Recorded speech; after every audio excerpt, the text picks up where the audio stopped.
Hello, good evening. Lush Whispers here, and I'm going to do a soft-spoken extract from this book called Elephants on Acid and Other Bizarre Experiments, and that is by Alex Boyce. And this is Chapter 1, Frankenstein's Lab. Beakers bubble over. Electricity crackles. A man hunches over a laboratory bench, a crazed look in his eyes. This is the classic image of a mad scientist. A pale-skinned, sleep-deprived man toiling away in a lab full of strange machinery, delving into nature's most forbidden and dreadful secrets. In the popular imagination, no one embodies this image better than Victor Frankenstein, the titular character of Mary Shelley's 1818 novel. Gathering material from charnel houses and graves, he created an abomination, a living monster pieced together from the body parts of the dead. But he was just fictional, right? Surely no one has done that kind of stuff in real life. Well, perhaps no one has succeeded in creating an undead monster, but it hasn't been for lack of trying. The history of science is full of researchers whose experiments have, like Frankenstein's, gone well beyond conventional boundaries of morality and plunged them deep into the realms of the morbid and bizarre. These are the men, for some reason they are all men, we meet in this chapter. Prepare yourself for zombie kittens, two-headed dogs, and other lab-spawned monstrosities. The body electric. Frog soup, Madame Galvani wheezed. Make me some frog soup. She had been sick in bed for over a week, aching, feverish, and suffering from a racking cough. The doctor had diagnosed consumption. Frog soup, he assured her, was just the thing to put her on the road to recovery. She asked her servants to prepare some, and soon they were scurrying about, gathering the ingredients. Painfully, she forced herself out to bed to supervise. It was just as well she did so. She found them milling around, searching for somewhere to lay out the frogs. Put them on the table in my husband's lab, Madame Galvani instructed. A servant obediently carried the tray of skinned frogs into the lab and set it down next to one of the doctor's electrical machines. He picked up a knife and began to carve a frog, but just then a spark flew from the machine and touched the knife. Instantly the legs of the frog twitched and spasmed. Madame Galvani, who had followed the servant in, gasped in surprise. "Luigi, come quick," she cried. "The most remarkable thing has just happened." In 1780, Luigi Galvani, an Italian professor of anatomy, discovered that a spark of electricity could cause the limbs of a dead frog to move. 19th century popularizers of science would later attribute this discovery to his wife's desire for frog soup. Unfortunately, that part of the story is a legend. The reality is that Galvani was quite purposefully studying frogs to understand how their muscles contracted when a spark caused movements in a limb. However, the frog soup story does have the virtue of restoring to his wife a greater role in the discovery than Galvani granted her. Credit she probably deserves, since she was a highly educated woman from a family of scientists. And Madame Galvani did develop consumption, and may well have been treated with frog soup. Unfortunately, the frog soup didn't help her. She died in 1790.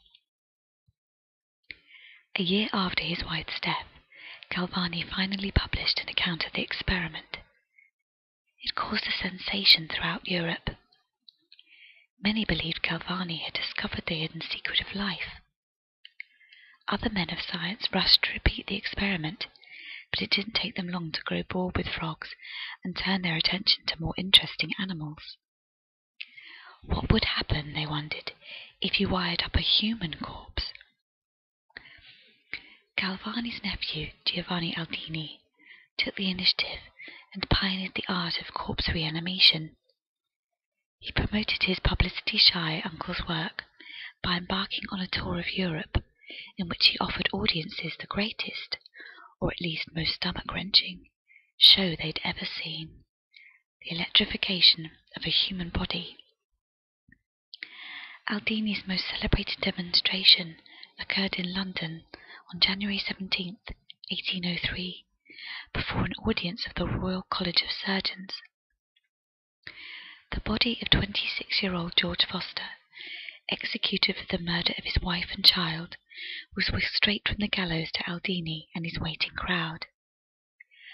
Aldini then attached parts of Foster's body to the poles of a 120-plate copper and zinc battery. First the face. Aldini placed wires on the mouth and ear. The jaw muscles quivered, and the murderer's features twisted in a rictus of pain. The left eye opened, as if to gaze upon his torturer. Aldini played the body like a marionette, moving wires from one body part to another, making the back arch, the arms beat the table, and the lungs breathe in and out. For the grand finale, he hooked one wire to the ear and plunged the other up the rectum. Foster's corpse broke into a hideous dance. The London Times wrote of the scene: the right hand was raised and clenched, and the legs and thighs were set in motion. It appeared to the uniform part of the bystanders as if the wretched man was on the eve of being restored to life. A few days later, Aldini continued his London tour with a show at Dr. Pearson's lecture room. There he unveiled the decapitated head of an ox and extended its tongue out of its mouth by means of a hook. Then he returned on the current. The tongue retracted so rapidly that it tore itself off the hook, while simultaneously a loud noise issued from the mouth by the absorption of air, attended by violent contortions of the whole head and eyes. Science had at last created an electric belching ox head. An even more spectacular demonstration occurred on November 4, 1818, in Glasgow, when Scottish chemist and later industrial capitalist Andrew Ure connected the corpse of the executed murderer, Matthew Clydesdale, to a massive 270-plate battery. Twice the power, twice the fun. When he linked the spinal marrow to the sciatic nerve, every muscle in the body was immediately agitated with convulsive movements, resembling a violent shuddering from cold. Connecting the phrenic nerve to the diaphragm provoked full, nay, laborious breathing. The chest heaved and fell, the belly was protruded, and again collapsed, with a relaxing and retiring diaphragm. Finally, Ure joined the poles of the battery to an exposed nerve in the forehead and to the heel. Every muscle in his countenance was simultaneously thrown into fearful action.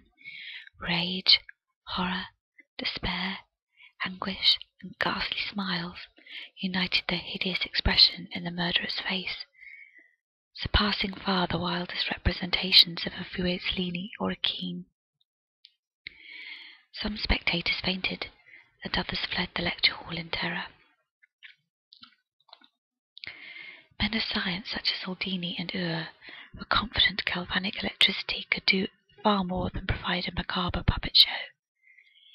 They promised that, under the right circumstances, it could restore life itself. Ure wrote of his experiment on the murderer Clydesdale. There is a probability that life might have been restored. This event, however, little desirable with a murderer, and perhaps contrary to law, would yet have been pardonable in one instance, as it would have been highly honourable and useful to science. As late as the 1840s, English physicist William Sturgeon, inventor of the first electromagnets, described electrifying the bodies of 4 drowned young men in an attempt to bring them back to life.